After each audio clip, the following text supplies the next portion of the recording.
I still have a Blake, understanding concerning this, but we've got one man who has been there, done that, the Nigerian football scene, and he's the Nigerian football commentator, Edafe Matthews, joining us on the show all the way from Abuja. Thank you so much for joining us on the show. I would say Migwo. So for those who do not know how to go the Delta way, Migwo boss for joining us on the show. Randall, thank you very much for having me on the show. Yeah, it's nice to be in the game. For me, Okay. I'd rather flip the coin. And people who say that I like going the other way. Permit me to go the other way on this. You're permitted. Ike Shorunmu is a professional and he's been in the game long enough. He's been in Europe. He knows how things are done. And the way we say it here, ignorance is not an excuse before the law.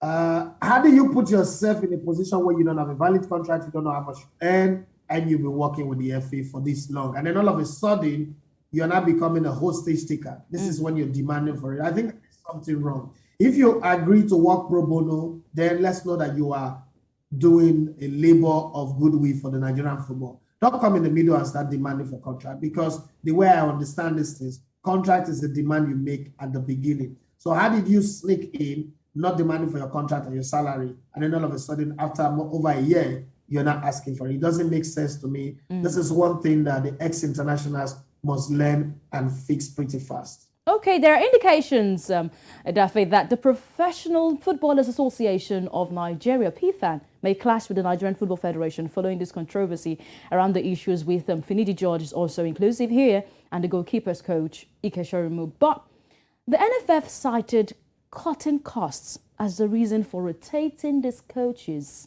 and their invitation into the camp. The federation claimed that Finidi knew that he would not be in the team in that game against Guinea Bissau, saying that this current trip should be for Usman Abdullah. But I would like to ask you, Edafe, how do you rotate a technical crew for a national team and you expect to have consistency in the team? Well, the real truth is the Nigerian coaches and the backroom staff are really not doing anything in the team. Yeah, a lot of people will not like what I'm saying right now. They don't have a job in the team. It's more of, let's carry them along. The way we work in Nigeria, let's put them in the mix so that people don't say Nigerians are not there. The real people who get the job done, the real technical staff who gets the job done are there. Joseph Peseru is there, the son is there, his assistant that is brought in are there. And the NFF, really, to be honest, the NFF is broke. I'm not speaking on their behalf, I'm not staff of the NFF, but they are broke. We didn't go to the World Cup, we missed a chance of making $15 million.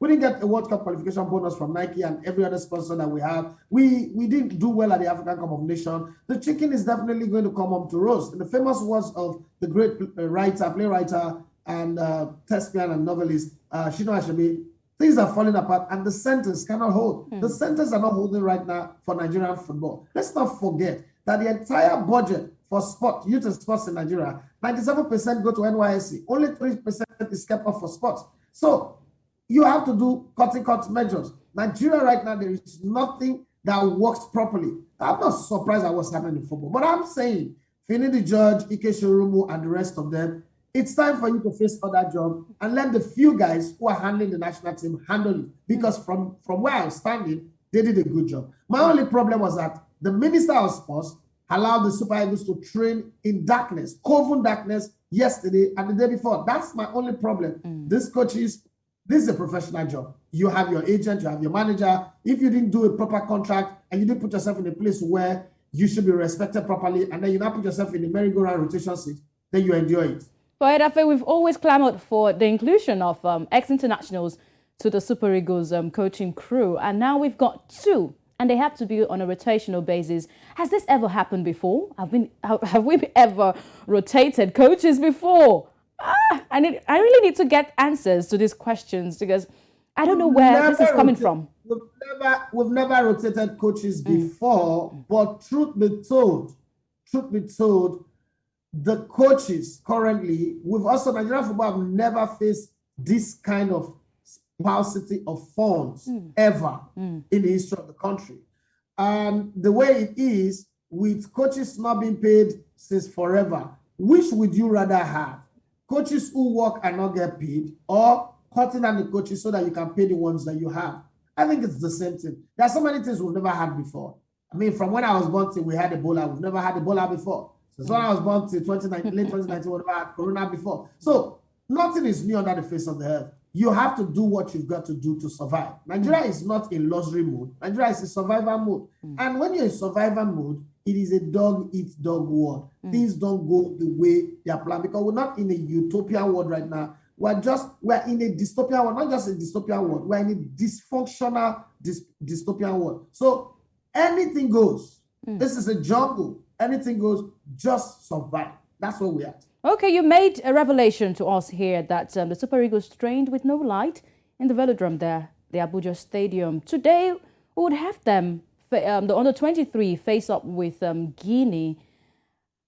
With these revelations made right now, do you think they're in good stead to go against Guinea? Sanusi is so confident that his boys will pick that ticket to Paris 2024. So I saw the Guinea-Conakry team training. And let's not forget that we're in a place where we will go play the second leg away from home. If we don't win by 4 goals, I am going to be skeptical that, again, like in Tokyo, our men will not be represented in Paris. Having said that, this is football. I saw the buoyant mood, the boisterous mood of those Guinea-Conakry boys. That coach was excited. I interviewed him, was speaking in French, but we had a good time talking to him. They are really in high spirit. I expect Salisu Yusuf to do everything around this confidence aura that he's showing for his team to win. Not just win, but win very well. Because it's going to be war going back to Guinea-Conakry. Having said that, yesterday what happened was that the under-23 Nigerian team trained from 3. Okay. And then the Guinean team came in and trained from, I think, about 4:30 to 5:30. Then the Super Eagles came by 6. By the time the Super Eagles came and started training, the lights were not on. They got to, I think, about 6:45, 7 o'clock. They had to on the torch lights on their phone. It's not good to say, but it's what happened. And it is very sad.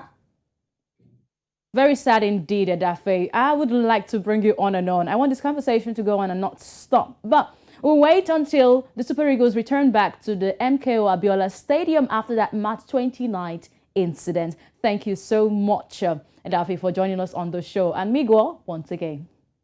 Thank you very much, Brendo. Thank you for having me on the game.